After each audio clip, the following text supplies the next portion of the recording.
안녕하세요. 위기설 이틀 만에 미국의 한 은행이 파산했습니다. 무려 276조 원의 미국 은행이 무너졌다고 하는데요. 꽤 충격적인 일이죠.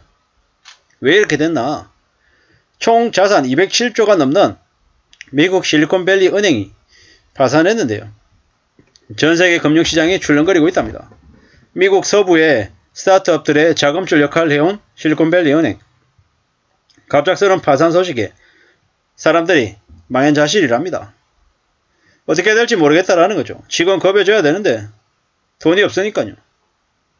금리 인상으로 은행 보유 채권 가격이 급락하는 상황에서 돈까지 없어서 손해를 감수하고 채권을 매각했는데 이 사실이 알려지면서 주가 폭락하고 예금 인출 사태가 겹치면서 위기설 이틀 만에 무너졌다고 합니다. 총 자산 2,090억 달러, 우리나라 돈으로 276조 원, 미국 내에서 16번째로 큰 은행이지만 파산 규모로는 역대 두 번째라고 합니다. 돌발 악재 때문에 뉴욕 증시가 일제히 하락했다는데요. 한국도 이에 대한 영파를 받을 수밖에 없을 것 같습니다. 안심할 수 없는 거죠. 앞으로도 미국의 미연준의 기준금리 인상은 계속될 겁니다. 그렇기 때문에 더 이와 유사한 일들이 생길 가능성이 크다라는 거죠. 우려스럽습니다. 미국만 저럴까? 그러지 않죠. 한국도 언제든지 틀릴 수밖에 없습니다. 우리가 잘 알고 있다시피 한국은 금감원에서, 그러니까 한국은행에서 최근에 뭘 했습니까? 금융권 관련해서 부실 관련해서 계속 체크하고 시장 리스크니 아니면은 언제든지 이렇게 위기가 생길 수 있는, 전이될 수 있는 부분들이 얼마나 되는지 관리를 해왔다라고 하지만 실제로 제2금융권, 새마을금고나 저축은행이나 이런 쪽 관련해가지고는 제대로 된 컨트롤이 없었다고 보는 게 맞죠. SBI 은행이니, 인천 쪽이니, 대구 쪽이니, 여기저기 그 저축은행, 새마을금고 이런 쪽 관련해서 언제든지 틀릴 수밖에 없다라는 겁니다. 대구 지역에 12개 지점, 그러니까 이미 공사가 진행이 안 되고 멈춰 있는 게 몇 년인 건설업계에 돈을 빌려준 12개 지점인가요?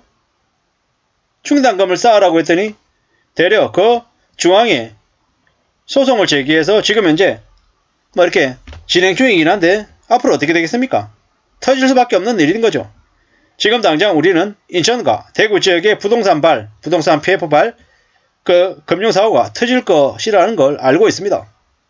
2022년 연말에 김진태라고 하는 대한민국의 역적이 레고랜드발 채권 사태를 터뜨렸죠.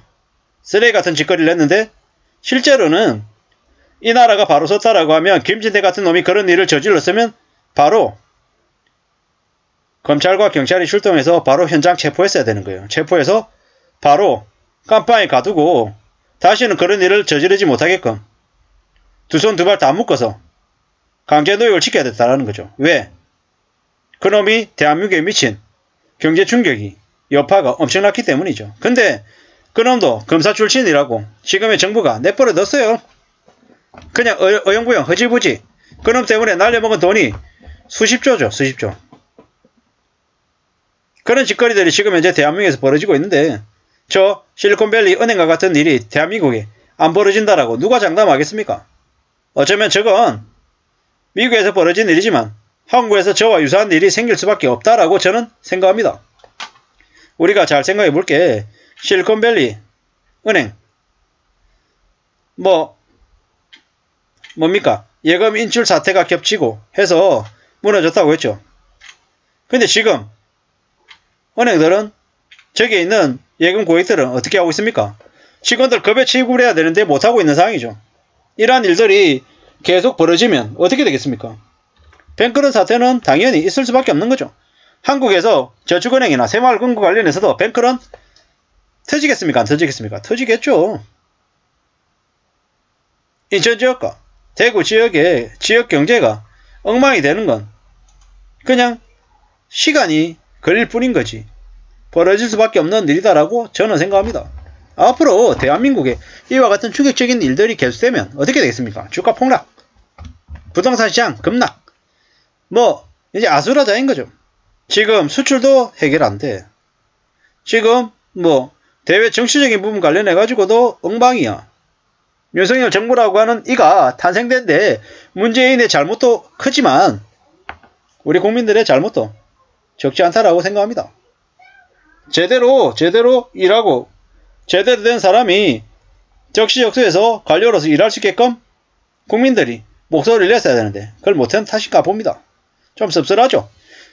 저기 김진태 같은 놈이 그런 일을 벌였을 때 국민들이 전체가 뛰쳐나와서 광화문 거리에서 시위하고 목소리를 내 얕댔던 거죠. 잡아서 넣으라고. 근데 그러지 않았더니 뭐 계속 더 뻔뻔해지고 계속 온갖 추악한 일들이 계속 벌어지고 있더라는 겁니다. 경제적인 부분에서 말이죠. 앞으로 경제적인 부분이 얼마나 엉망이 되고 얼마나 심각하게 망가질지는 안 봐도 비디오입니다. 김진태 같은 놈이 한둘이냐고요. 대한민국에 지금 윤석열 정부 아래 이복현이라고 하는 놈이든 금감원장은 누군지 이름도 기억 안 나요. 그런 듣보잡 애들을 갖다 놓고 경제를 문제를 해결해야 되는데 정치처럼 하고 있으니까 말이죠. 이창용도 마찬가지고 추경호도 마찬가지고 어처구니 없는 거는 관계 장관 회의를 하는데 대책이 없대요. 미친놈들이에요. 쓰레기 같은 놈들입니다. 그런 무능력하고 무책임하고 뻔뻔한 놈들을 저 자리에 앉혔으니까 대한민국이 더 엉망이 되는 건 더 당연한 것 같습니다. 앞으로 저 미국의 실리콘밸리 은행에 벌어졌던 일은 저 은행만의 얘기가 아니다. 한국에서도 똑같이 벌어질 일이다라고 생각해야 되겠습니다. 댓글들 보면 뭐라고 되어 있냐고요. 한국은 부동산 꺼질까봐 무서워서 아무것도 안 하고 있다. 금리 인상보다 오랜 제로 금리에 익숙해진 게 더 큰 원인이다. 금리 인상이 오래 가지 않을 거다라고 판단하는데 아니다라는 거죠. 앞으로 고금리 상태가 좀 더 오래 지속될 것 같습니다. 좀 지나면 한국이 저러한 일을 아마 겪게 될 것 같다 라고 이제 얘기합니다. 대한민국이라고 한 나라가 어떻게 흘러갈지 우리가 자세히는 모르지만 저러한 뉴스들을 보면서 한국에서도 똑같이 일어날 일이다. 이렇게 해석해도 무방할 것 같습니다. 그리고 지금 현재 상황에서 말씀드립니다. 이 힘들고 어렵고 되게 언제 어떻게 어떤 일이 터질지 모르는 매우 우려스럽고 위험한 상황에서 보통의 사람들이 해야 될 대응 방법, 마음가짐, 태도는 뭐다? 근검절약하고 아끼고 항상 좀 더 축적하려고 하는 자세. 지금 당장은 뭐다?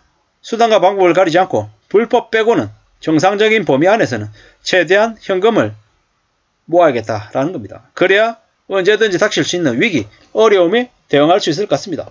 아무쪼록 갑작스런 저 위기가 우리에게 알려주는 메시지가 뭔지를 잘 생각해야 될 것 같습니다. 이상입니다.